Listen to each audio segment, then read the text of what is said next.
Vivemos em um tempo em que as ferramentas para se propagar o Evangelho alcançaram proporções gigantescas. Isto tem facilitado a evangelização de almas para o reino de Deus. Contudo, um evangelho anátema tem sido disseminado, fazendo a cabeça de muitos, conduzindo muitos para a condenação e não para a salvação. Um evangelho que traz a ideia de que na caminhada de fé não existe luta, perseguição, sofrimento, vituperação por amor a Cristo. Um tipo de ideia que a Bíblia não contesta. Na verdade, em embasamento bíblico, a Bíblia nos mostra que somos dignos de não apenas servir a Cristo, como também padecer por Ele. Como Paulo escreveu aos Filipenses no capítulo 1, versículo 29, que assim nos diz: porque a vós vos foi concedido, em relação a Cristo, não somente crer nele, como também padecer por ele. Ou a Timóteo, filho na fé do apóstolo Paulo, em 2 Timóteo capítulo 3, versículo 12. E também todos os que piamente querem viver em Cristo Jesus padecerão perseguições.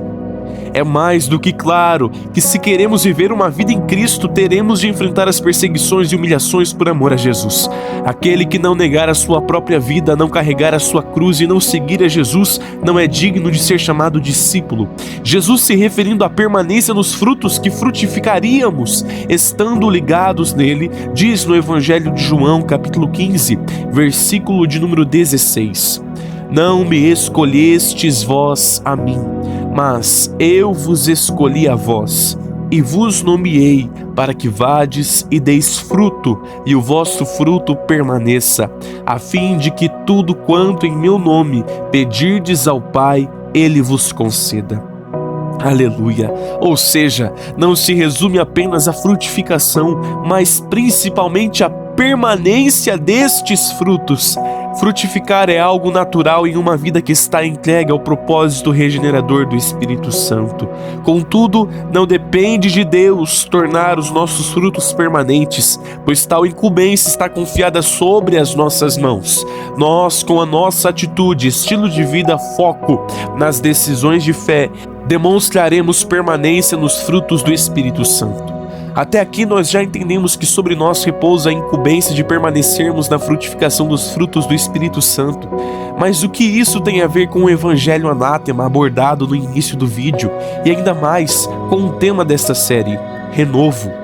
Queridos, o Evangelho anátema, que omite o fato de que todo genuíno cristão padecerá perseguições por amor a Cristo, de maneira direta exclui a necessidade de permanência em Deus. Na verdade, vos digo que tal Evangelho prega o tipo de sermão que induz pessoas à liquidez em suas atitudes, no estilo de vida, dizendo que não há necessidade de permanência, dizendo que levar uma vida líquida neste sentido, volúvel, é normal e adequável a qualquer cristão.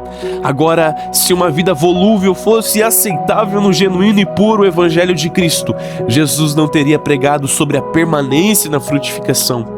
Jesus não teria pregado sobre nós permanecermos nele. Jesus não teria pregado sobre permanecermos na frutificação, nos frutos que produziríamos estando ligados na videira verdadeira que é Cristo. Agora, em relação ao renovo, qual estamos buscando nesta série de vídeos, precisamos parar e analisar tal ponto de vista. Se nós não buscarmos foco em nossas atitudes e permanência nos princípios básicos entregues por Cristo às nossas vidas, nós, de uma forma ou de outra, não conseguiremos prosseguir. Neste sentido, se não houver permanência nos frutos do Espírito, na frutificação do Espírito em nossas vidas, nós certamente não iremos prosseguir em Deus.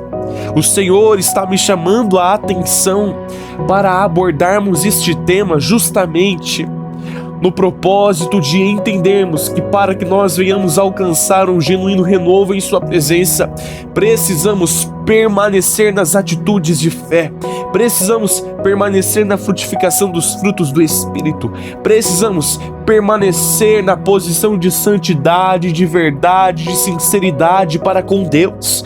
Se não houver permanência em minha vida, em minhas atitudes, certamente não haverá possibilidade de eu conseguir prosseguir nesta caminhada de fé.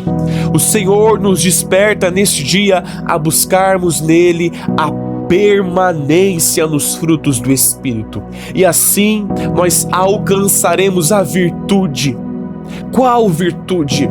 A virtude concedida àqueles que hoje ou daqui a 20 anos estão na mesma posição de santidade, estão na mesma posição de verdade, estão na mesma posição de sinceridade, estão na mesma posição de retidão para com Deus. Se eu realmente quero alcançar em Deus um genuíno renovo, alcançar um renovo, um avivamento em sua presença, eu preciso entender que em minhas atitudes de fé, nos princípios que eu já recebi de Deus, que estão descritos na sua palavra, na palavra do Senhor Jesus, eu preciso ter permanência.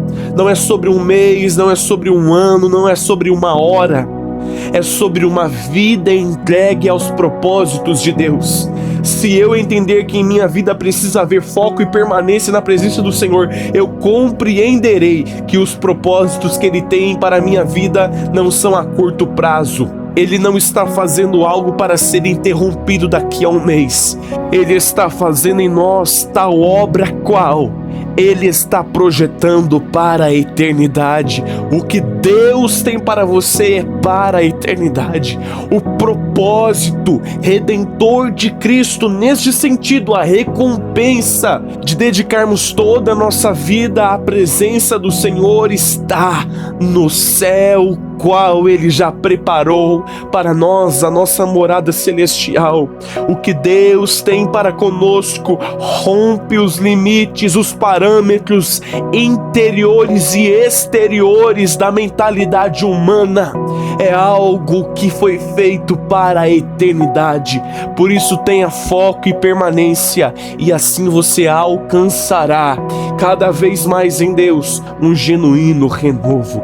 O Senhor tem me despertado a dizer para você que talvez tenha levado uma vida líquida, volúvel, quando se diz respeito ao requerimento que Deus tem depositado sobre a sua vida. Eu preciso que você entenda que o que Deus tem com você é permanente, é duradouro. Por isso busque a permanência da frutificação no Senhor. Tenha foco nos princípios, tenha foco na palavra, tenha foco nos requerimentos celestiais de Deus, e assim você alcançará cada vez mais um genuíno renovo. Amém? Esta é a palavra que Deus tem depositado em meu coração. Que Deus abençoe sua vida, família, casa e ministério, e que possamos ser cheios da graça e do poder de Deus. Deus abençoe em nome do Senhor Jesus.